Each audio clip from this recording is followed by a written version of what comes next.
Salut les amis. Ça y est, je me trouve à Bali. J'entame la découverte de l'Asie, ouais. Bon, je voulais vous faire une petite vidéo parce que ça fait longtemps que je vous ai pas parlé quand même. Et après la Nouvelle-Zélande, je me suis rendu en Nouvelle-Calédonie. J'ai commencé par Nouméa, où j'ai eu des difficultés quand même, un petit peu, on va dire que comme ça. C'est-à-dire que je me suis retrouvé pendant 2 jours à la rue, enfin 2 nuits, 3 jours quoi. Donc j'ai dû dormir dans un parc avec ma tante au bord d'une rivière pour me laver, tout ça. Donc c'était un peu compliqué, je vous avoue. Ça fait bizarre de dormir dehors et de se dire que c'est pas un choix, c'est pas un lendemain difficile, c'est qu'on n'a pas le choix. Donc ça fait un peu bizarre, mais bon, ça s'est bien passé. J'ai rencontré des gens sympas qui m'ont emmené dormir à l'extérieur de la ville et tout.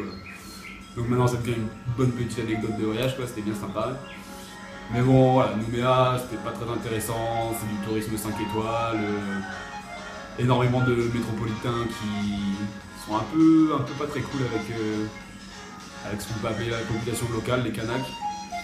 Enfin, moi c'est mon ressenti en tout cas de ce que j'ai pu apercevoir. Par contre, je me suis rendu sur une île de la Loyauté, c'est l'île de Maré.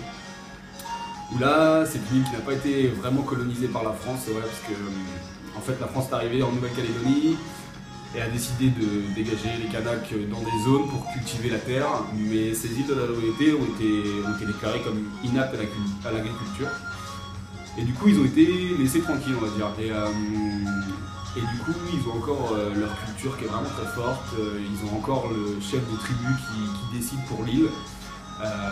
Et j'ai rencontré des gens vraiment incroyables. Pour ne pas les citer, il y a Gwen et Amandine de Métro qui vivent là-bas, Émile et Suzanne, Jean et Aude avec Mémé et Céline. Enfin, j'ai rencontré plein de monde, c'est une population mais avec un cœur énorme, c'est-à-dire que si à partir du moment où tu respectes leurs coutumes et leurs traditions derrière, mais ils t'offrent tout ce qu'ils ont et c'est vraiment des gens au grand cœur, c'est vraiment impressionnant. C'est la première fois que ça m'arrive, mais j'ai eu des vraies connexions avec Jean par exemple, où il m'a emmené pêcher en pleine mer de nuit. C'était une expérience mais incroyable, j'avais l'impression d'être à 200 mètres de profondeur alors que j'étais juste avec mon masque et tuba à la surface et il y avait peut-être 10 mètres de profondeur. Avec la lampe de poche là, c'était assez ouf. On a ramené des poissons qu'on a fait griller sur la plage directement, pas vidés, pas écaillés. C'était le meilleur poisson de ma vie d'ailleurs. Avec une discussion ensuite sur la vie, sur les êtres humains. Incroyable, on a discuté pendant 4 heures, j'ai l'impression que ça a duré une demi-heure, c'était ouf.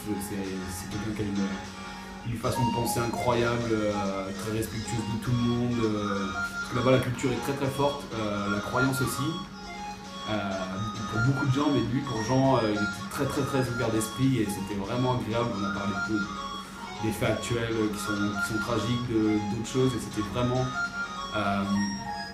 intéressant d'avoir le point de vue de quelqu'un eux là-bas ils pourraient avoir internet, vivre du tourisme 5 étoiles et tout, mais la culture est tellement forte et le respect des anciens est tellement présent que non, ils rejettent tout ça, toutes ces sociétés et du coup c'était vraiment intéressant et je prends un peu une claque dans la gueule aussi quand même, à discuter avec eux et c'était vraiment intéressant. Avec Émile et Suzanne aussi, c'était des gens très très tradition. Comme vous avez pu le voir, je voyage avec, vous allez le voir surtout, je voyage avec Chat et G, deux Marseillaises que j'ai rencontrées en Bolivie. On s'est retrouvés en Nouvelle-Cal et là on va voyager un petit bout de temps ensemble, vous risquez de les revoir. Et là la culture était très forte et avec les conditions de femmes, pas comme on peut l'avoir chez nous, c'est-à-dire que la parité n'est pas encore respectée totalement là-bas. Et du coup c'était un passage un peu dur pour elles, mais voilà, c'est leur culture, c'est compliqué d'arriver nous avec nos grands sabots d'Européens, de dire que enfin voilà, vu que leur culture est vraiment très très très très forte. C'est vrai que c'était un peu bizarre, mais c'était une rencontre incroyable également, avec un échange beaucoup extraordinaire. Et puis Gwen et Amandine aussi, que je remercie énormément, ils étaient les premiers à m'accueillir sur l'île, à m'emmener chez eux, à me faire découvrir l'île.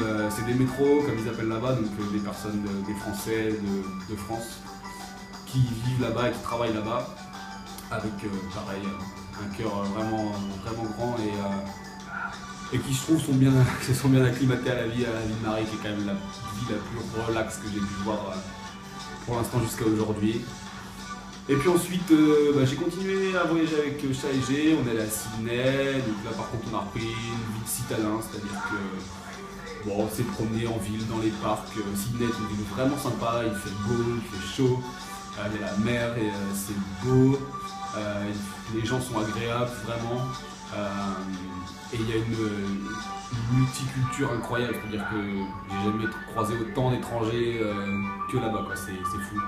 Tout le monde va travailler comme beaucoup de Français, tout le monde va travailler pour un an, tout ça. Et du coup, j'ai rencontré plein de monde, c'était cool, rien de ouf, mais c'était vraiment sympa.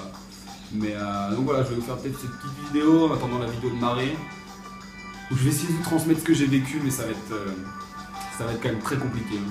Parce que ça a vraiment été un moment très très fort de ce voyage. Je pense dans la tête un des moments les plus forts, je pense.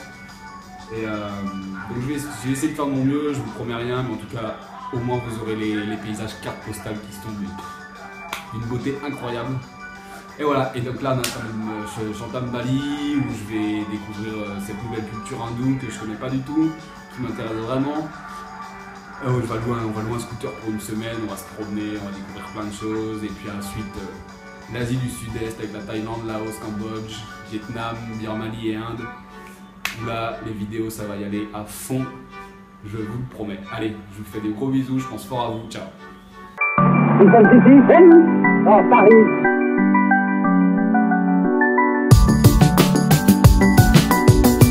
Paris.